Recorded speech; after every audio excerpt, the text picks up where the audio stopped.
Hola multiplicadores, ha sido un placer compartir con ustedes en la comunidad del conocimiento y obviamente en los talleres en los cuales estuvimos trabajando este concepto de inteligencia cultural.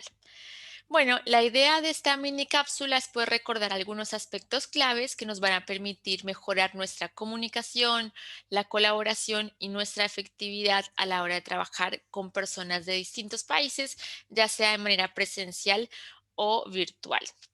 El primer punto tenía que ver con comprender que la diversidad cultural puede ser una fuente de fortalezas competitivas y que depende de nosotros poder transformarla en ello o no. ¿Sí? Hablábamos que cuando nosotros no somos capaces de gestionar bien esa diversidad, en realidad la diversidad cultural y cualquier otro tipo de diversidad puede convertirse en un pasivo para los equipos.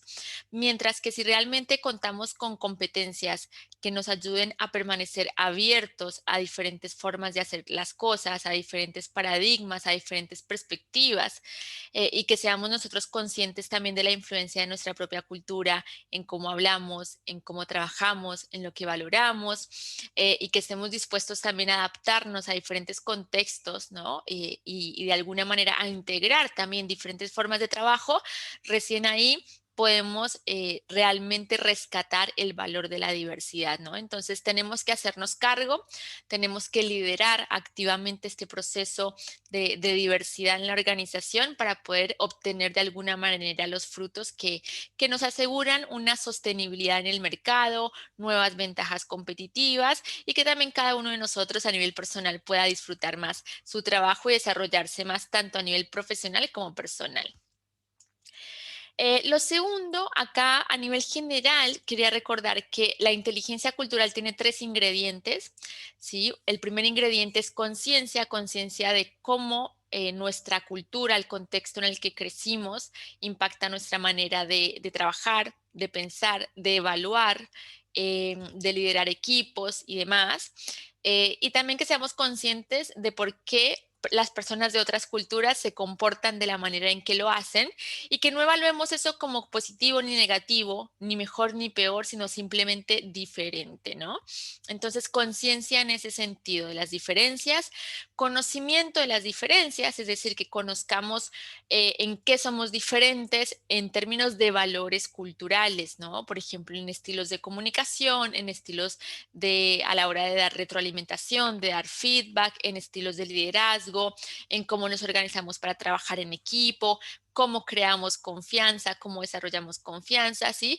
En la medida que somos conscientes o conocemos en realidad cuáles son las diferencias, recién ahí vamos a saber de alguna manera cómo adaptarnos. Y la adaptación tiene que ver con el tercer ingrediente que son las habilidades. ¿Verdad? Una cosa es conocer mucho sobre fútbol y otra cosa es que nos tiren una pelota y podamos hacer algo efectivo con eso. Entonces, las habilidades, como cualquier otra habilidad, requiere práctica, ¿no? Las adaptaciones culturales, ese ponernos a operar en base a otras reglas culturales o valores culturales, es una habilidad que de alguna manera podemos conseguir con práctica, trabajando con personas de otras culturas, pidiendo retroalimentación también de cómo es percibido nuestro estilo de trabajo, qué podemos ajustar y demás. Entonces necesitamos esas tres cosas para desarrollar inteligencia cultural. También estuvimos hablando de un modelo que nos permite transitar diferentes etapas para nuestro desarrollo de sensibilidad intercultural o de diferencias culturales. Y acá lo importante era entender que las primeras tres etapas, desde negación hasta minimización, allí por lo general tenemos una tendencia a evitar las diferencias, vemos las diferencias como algo que genera conflicto, como algo malo, algo que me incomoda. Entonces acá se activaban mecanismos de defensa muy fuertes o los típicos en realidad en el contexto multicultural, que eran el etnocentrismo y los estereotipos. El etnocentrismo es la tendencia que tenemos todas las personas en todo el mundo de evaluar a los demás en base a lo que para nosotros es correcto o incorrecto. Entonces, cuando lo hacemos de esa manera, probablemente pensemos que el otro es perezoso o es arrogante o es vago o es desorganizado, ¿sí? Y un montón de calificativos que a veces solemos poner. Y también están los estereotipos, ¿no? Que es esa característica llevarla a toda una cultura y decimos, ah, no, es que los de tal región son así, los de tal país son así. Y esto nos genera limitaciones a la hora de adaptarnos porque nos lleva a pensar que el otro es el que está mal y nosotros estamos bien, por lo tanto no habría lógica ninguna en que nosotros demos el primer paso para adaptarnos. Y realmente cuando pasamos a transitar las últimas etapas desde aceptación, es cuando realmente podemos entender el significado real de los comportamientos que vemos, ¿no? Recordando el modelo del iceberg, por ejemplo, cuando estamos en aceptación es cuando realmente podemos entender qué hay abajo del iceberg respecto al comportamiento visible que vimos en la punta del iceberg.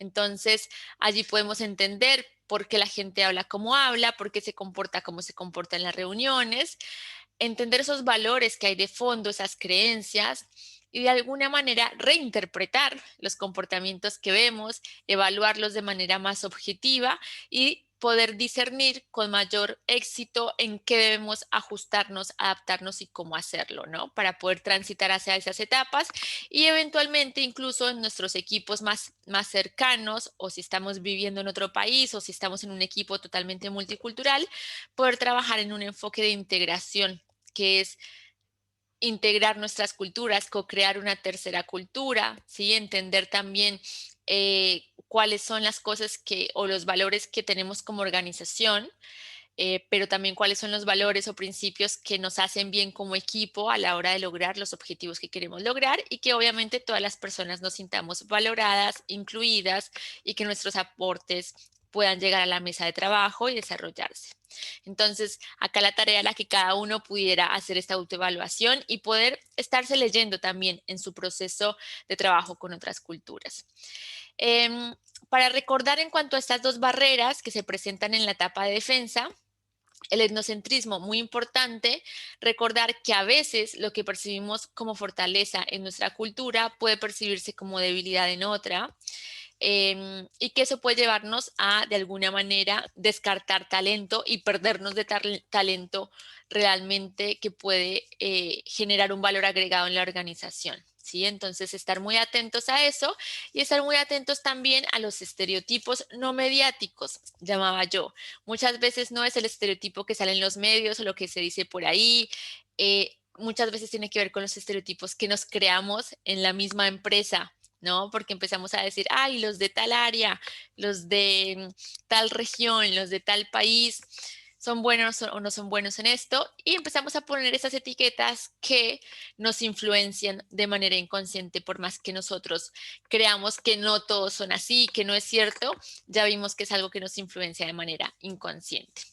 También profundizamos un poquito en la diferencia entre estereotipos y generalizaciones. Entendimos las generalizaciones como una tendencia basada en investigaciones antropológicas alrededor del mundo que realmente pueden dar cuenta de que no todas las personas en un mismo país son de la misma manera, pero que sí podemos encontrar tendencias de comportamiento alrededor de una media. ¿Sí? Entonces uno, por ejemplo, en promedio, si acá tenemos una escala de normas y valores y pensamos en comunicación, siendo para este lado, al lado derecho, una comunicación indirecta y al lado izquierdo una comunicación directa, podríamos decir que en promedio los mexicanos o la cultura mexicana tiende a tener un estilo de comunicación más indirecta que la brasilera, lo cual no significa que los brasileros sean bastante más, algunos brasileros puedan ser bastante más indirectos que algunos mexicanos, ¿sí? Y entonces en base a estas investigaciones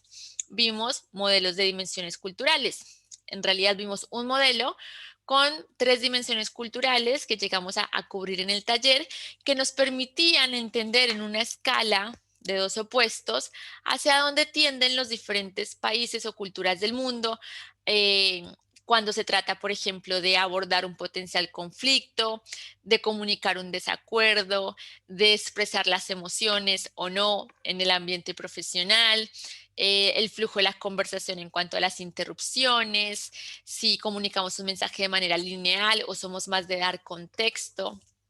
Sí, también vimos cuestiones que tienen que ver con estilos de liderazgo, cuáles son las expectativas que ponemos en cuanto al líder y a los colaboradores, quién se supone que debe hacer qué, cómo se supone que se debe dar el seguimiento, con qué nivel de formalidad hablamos. Y lo mismo en términos de relaciones, ¿no? ¿Cuáles son nuestras premisas a la hora de crear confianza? ¿Qué tan importantes son las comunicaciones informales? ¿Cómo hacemos para generar esa confianza también a nivel virtual? Em, el rol de la palabra y de los contratos también en unas culturas versus otras, ¿no? Algunas que se basan más en las reglas, otras que se basan más en las relaciones. Entonces, en la medida que veíamos, en base a estas investigaciones, en dónde se encuentran los diferentes países del mundo y sobre todo con los que trabajamos en las empresas del grupo Argos, pudimos también ver cuál era nuestro propio perfil cultural personal, eh, y de alguna manera entender cuáles son las diferencias y similitudes culturales que tenemos con nuestros colegas de otros países. Esto tiene que ver con el ingrediente conocimiento, ¿sí? Estos modelos de dimensiones culturales nos ayudan a conocer mejor esas diferencias para que de ahí podamos diseñar estrategias para adaptarnos.